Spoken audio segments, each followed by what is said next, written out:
Sino mag-aakala na aabot ng UP Los Baños ang aking anak upang ipamalas ang kanyang kakayahan?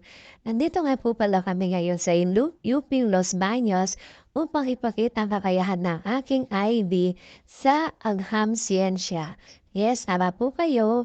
Isa po ang aking anak sa mga napiling ladaban ng kanyang school na Eastern Bacoor National High School upang ipakita ang kanilang showcase talent sa Agham Siyensya. So, eto na nga po sila. Nandito na sila sa UP Los Baños. Yan. Ay, maghihintay kami ng kung mapipili pala sila sa Final 10. So, ayan. Hinikot muna nila ang UP. So, ayan ang aking mga alaga. Walking. And then, ayun na nga ang good news. Kasama sila sa 10 finalists na magpe-perform. Ito po pala ay sarili nilang on post yon tungkol sa Agham Siyensa na kailangan may original ang kanilang maipapakitang talento. So, kailangan hindi sila ma-copyright ng music o ng lyrics kahit na iba-iba ang kanilang ipapakitang showcase of talent. So, eto na nga po at naghahanda na para simulan na ang unang kalahok. So, number 9 ata sila or 8, parang gano'n. So, eto na naghahanda na para sa simula ng showcase of talent. So, ating tingnan ang mga kalahok niya na number 1. So, talagang pinaghandaan. Hindi ko na alam kung anong school sila, pero sila yung unang kalahok. Then, ayan po yung number 2. Ayan, di ba? With props and costume talaga.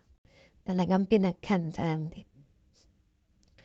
Then, ang number 3, hindi ko alam parang mga teacher po sila na ipinakita din ang kanilang sariling compose na kanta.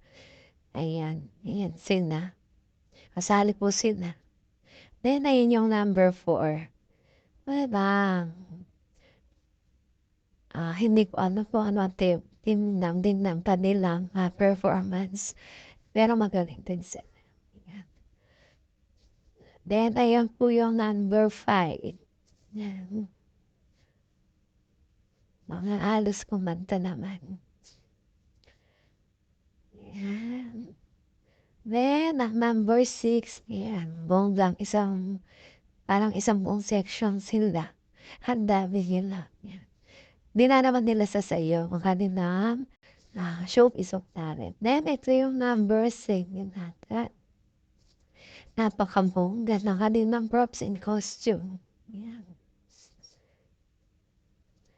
And number 7 or 8.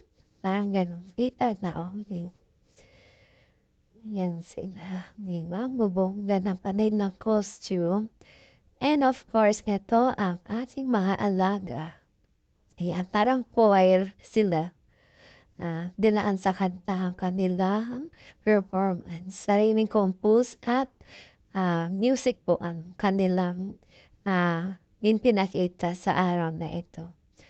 And then, ito na nagsabi na ang mga nanalo. So, ayan po kami, the judges. And siyempre, kailangan makita daw nila ang statue ng UP. So, ayan, picture. And then, dami pong picture. Yun na, bye!